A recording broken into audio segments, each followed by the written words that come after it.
महाराष्ट्रातली जमीन सर्वसाधारणपणे कोकण किनारपट्टीचे 1-2-3 जिल्हे सोडले आणि गोदापट्टा जर सोडला तर उर्वरित महाराष्ट्रातली जमीन ही कॅल्शियम कार्बोनेट या रासायनिक संयुगापासून बनलेली आहे. आता गोदापट्ट्यातले जमीन म्हटलं तर तुम्ही बेसॉल्ट या रासायनिक संयुगापासून तयार होते जमीन. कॅल्शियम कार्बोनेटपासून जी जमीन बनलेली आहे या जमिनीमध्ये शेतकरी भरपूर कष्ट करतो. म्हणजे खताचं प्लॅनिंग व्यवस्थित करत असतो, रासायनिक खतं भरपूर टाकत असतो, जास्त उत्पन्न मिळावं प्रत्येक शेतकरीची अपेक्षा आहे. जास्त उत्पन्न मिळावे प्रत्येक शेतकरीची अपेक्षा आहे. पण ज्या रासायनिक संयोगापासून बनलेले आहे त्या रासायनिक संयोगापासून आता होया काय लागले अलीकडं तुम्ही रासायनिक लागवडी भरमसाठ टाकताय म्हणजे भरपूर उत्पन्न मिळण्यासाठी.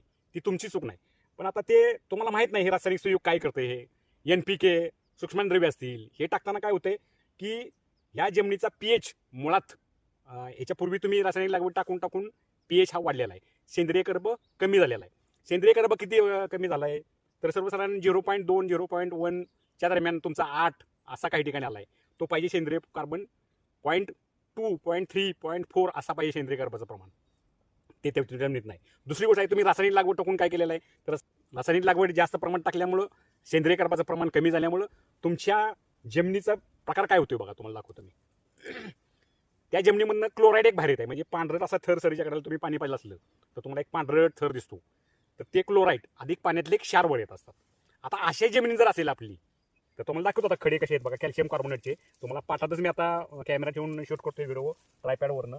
तुम्हाला दाखवतो मी ते खडे कसे असतात.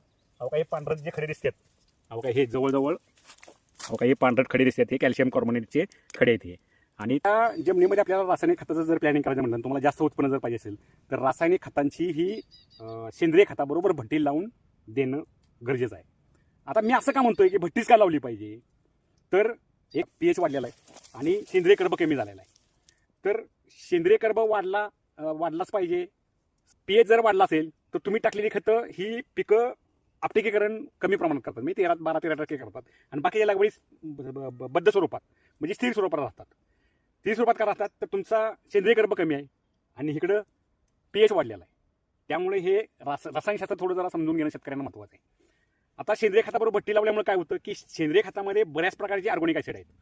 पायथोनिक ॲसिड आहे, ह्युमिक ॲसिड आहे, फुल्विक ॲसिड आहे, अॅमिनो ॲसिड आहे. हे कमी प्रमाणात आहेत. पण ही जी रासायनिक खतं आहेत ह्याला ज्या फॉर्ममध्ये पिकायला पाहिजे त्या फॉर्ममध्ये त्याला सिलेशन करून ठेवतात रासायनिक खताच्या याच्याबरोबर भट्टी लावली तर.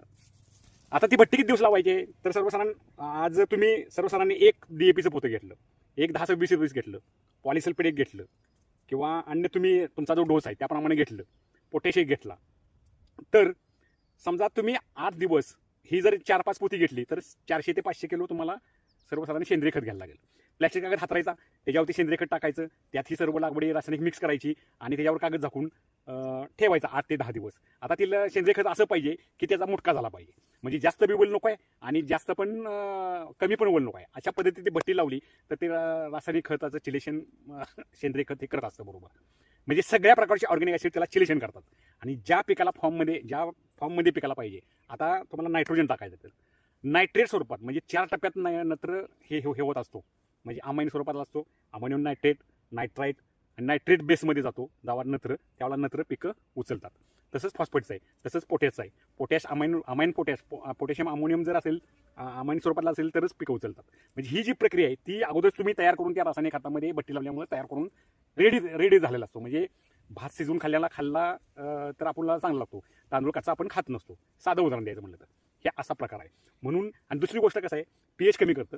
सेंद्रिय खताचे जीवाणू चव वाढायचं काम करतं. सेंद्रिय खत त्याच्याबरोबर आहे. तुम्ही म्हणा रासायनिक आणि सेंद्रियचं मग ते जीवाणू कशी जगतील आणि मरतील काय ते तसं नसते. ऑर्गॅनिक ॲसिड ही जेवढी प्रकारची आहेत त्याच्याबरोबर ते चिलेशन फॉर्ममध्ये भट्टी लावल्यामुळं तयार करत असतं. म्हणून रासायनिक खतांची ही भट्टी जर लावली सेंद्रिय खताबरोबर तर त्याचा रिझल्ट अतिशय होतो. दुसरी गोष्ट राहिली तुम्हाला सूक्ष्मद्रव्ये त्या भट्टीत लावायची नाही. सूक्ष्मद्रव्य शिवाय भट्टी लावायला वेगळा प्रकार करायला तुम्हाला ती वेगळी खतं आणायला लागतात. याच्यामध्ये NPK मध्ये तुम्हाला सूक्ष्मद्रव्ये मिक्स करून चालणार नाहीत.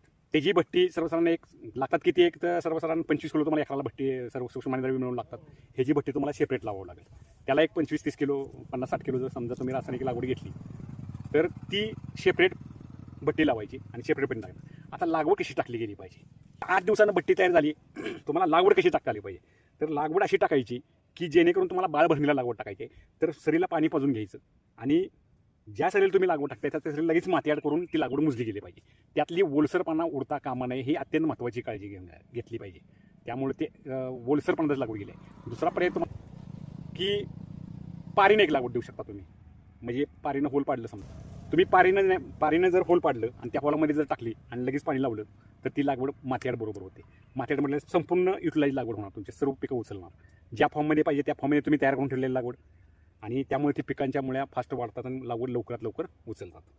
ही बेसॉल्ट कॅल्शियम कार्बोनेट या रासायनिक संयुगापासून तयार झाल्या म्हणून ही आपल्याला अशा पद्धतीने जर शेती केली नाहीतर तुमची जमीन मग पूर्ण पांढरं दिसणार. वर पाण्याचे क्षार अधिक क्लोराईड येऊन जमीन नापीकडे हळूहळू चालणार.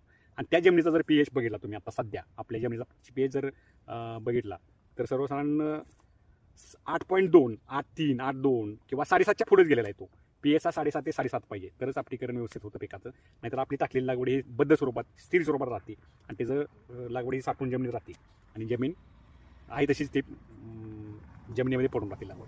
त्यामुळे लागवड पिकांची पुरेपूर उचलण्यासाठी तुम्हाला ही पद्धतच वापरावी लागेल. आणि हे पद्धतीने लागवडीचं नियोजन केलं तर आणि तरच तो आमची जमीन पुढच्या पिढीसाठी वाचू शकेल आणि तुम्हाला पिकाचं भरघोस उत्पन्न मिळेल. म्हणजे आपण तांदूळ डायरेक्ट खाऊ शकत नाही, तो शिजवून खाल्ल्यानंतर आपल्याला बरा वाटतो. तसंच हे भट्टी लावून जर खतं दिली तुम्ही सेंद्रिय खताबरोबर रासायनिक खतांची तर जमीन पिकं तुमची लवकर उचलली जातात. तुमची रासायनिक लागवडीची ह्यात बचत कशी होत्या बघा. बचत अशी होणार आहे, समजा तुम्ही DAPचं 1 पोतं टाकलं तर त्याचं 4 पट प्रमाण वाढते. म्हणजे 1 DAPचं पोते ही 4 पोती टाकल्याप्रमाणे ती आपण लागवड त्या जमिनीत 1 एकरामध्ये जाते.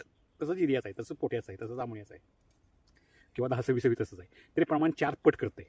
म्हणजे सगळी जी लागवड आहे ती चिलेशनयुक्त तयार करून पिकं काही ठेवत नाहीत अशी ती त्या फॉर्ममध्ये लागवड करतात आणि पिकं पटकीने अपटेक करतात. हे अत्यंत महत्त्वाचा मुद्दा आहे. बघा कडे पांढरट भाग तयार होतो बघा. काही पाणी दिल्यामुळं बघा जमीन ही पाटातलं पाणी हे असं आहे आणि इकडे बघितलं तर तुम्हाला पांढरं ठरवायला पाहिजे. एक तर सेंद्रिय प्रमाण वाढवलं गेलं पाहिजे आणि अशा पद्धतीनं जर तुम्ही सेंद्रिय खताची रासायनिक खताबरोबर भट्टी लावून दिली तर पिकांची अतिशय चांगल्या पद्धतीने जोमाने वाढ होते आणि लागवडीचं बद्ध स्वरूपात स्थिर स्वरूपात जी लागवड साठवून राहते जमिनीत ती साठवून ह्याचं प्रमाण कमी होणार. पिकं सगळं लागवड पुरेपूर उचलणार.